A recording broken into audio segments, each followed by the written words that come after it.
নামাজ নাই, কুরবানি নাই।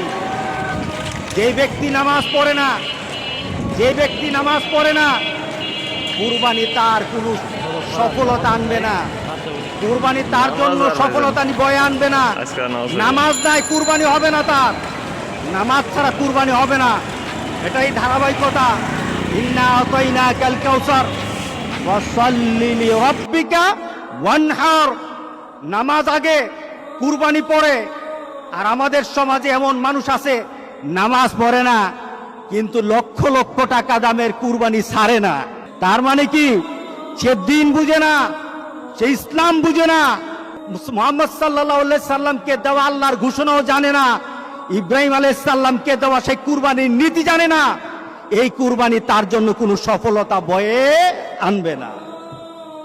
সুতরাং যারা কুরবানি দিচ্ছেন, আপনার নামাজ নাই, যারা উলামায়ে কেরাম কিন্তু বলেছেন যাদের সাথে নামাজ নাই, যাদের সাথে নামাজ নাই, নামাজি ব্যক্তি যেন তাদের সাথে কুরবানি না দেয়। কারণ বেনামাজির কুরবানি হবে না।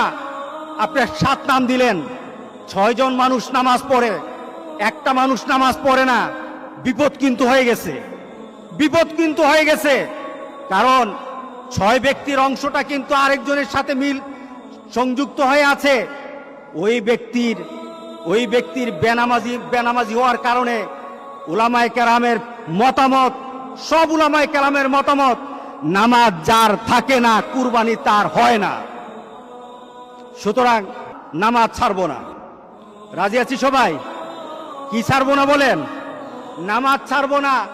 নামাজ কায়েম করার পর আপনার কুরবানি, আপনার রোজা, আপনার হজ, আপনার ইবাদত, সকল কিছু নামাজকে দিয়ে মানদণ্ড করা হবে।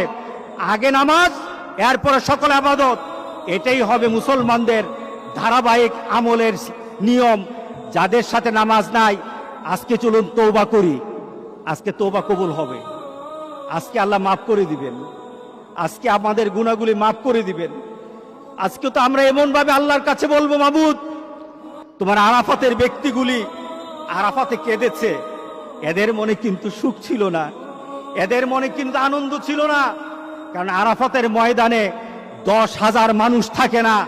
মুহাম্মদ সাল্লাল্লাহু আলাইহি সাল্লাম যখন হজ করে গেলেন, তখনই তো 1.25 লাখের উপর মানুষ ছিল।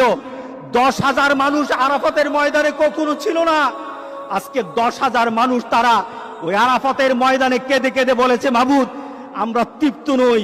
কারণ যেখানে থাকার কথা ছিল 40 থেকে 50 লক্ষ মানুষ, যেখানে 50 লক্ষ মানুষ আল্লাহর দরবারে কাঁদার কথা ছিল, সেখানে 10,000 মানুষ তাদের আবেগটুকু দিয়ে আল্লাহর দরবারে কেঁদে কেঁদে বলেছে, মাবুদ, এই দুনিয়া থেকে তুমি মেহেরবানি করে বিপদ দূর করে দাও, গোটা পৃথিবীর মানুষকে স্বাভাবিকভাবে হজ করার মতো তৌফিক দান করে দাও।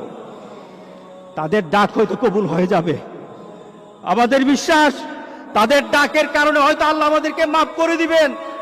আজকে চলুন আমরা আল্লাহর দরবারে বলি, আজকে কয়টা মাস হয়ে গেল? আজকে প্রায় 6টা মাস আমরা যেন একটা নতুন পৃথিবীতে বাস করছি। যেই নতুন পৃথিবী সম্পর্কে আমাদের কোনো ধারণা নেই। আমরা একজন আরেকজনের সাথে মিশতে পারি না, আমরা একজন আরেকজনের সাথে কুলাকুলিও করতে পারি না, আমরা একজন আরেকজনের সাথে মুসাফাও করতে পারি না, আমরা একজন আরেকজনের বাড়িতে দাওয়াত খেতেও পারি না। আল্লাহ সুবহানাহু ওয়া তাআলা বলেন, আমার হুকুম মান। মুসাকে যেভাবে আমি